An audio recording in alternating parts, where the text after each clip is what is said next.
পরিত্যক্ত গর্তের মতো দেখতে এই সুড়ঙ্গগুলোর মধ্যেই লুকিয়ে আছে হাজার কোটি টাকার সম্পদ।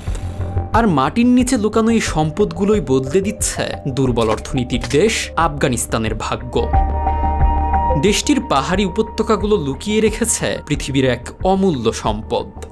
উপত্যকার খাড়া পাহাড় আর সংকীর্ণ টানেলের ৩০০ ফুট ভেতর পর্যন্ত গিয়ে হাতে তৈরি সরঞ্জাম দিয়ে শ্রমিকরা প্রতিদিন খুঁজে বের করছে লুকানো মূল্যবান খনিজ ও রত্ন। তামা, সোনা এবং শিল্প খনিজের পাশাপাশি এখানে রয়েছে মূল্যবান এবং অর্ধমূল্যবান রত্ন, যেমন পান্না, রুবি, নীলকান্তর এবং ল্যাপিস লাজুলি। পাহাড়ের ভেতর লুকিয়ে থাকা অমূল্য এই সম্পদ রং ও স্বচ্ছতার কারণে এগুলো আন্তর্জাতিক বাজারে বেশ মূল্যবান।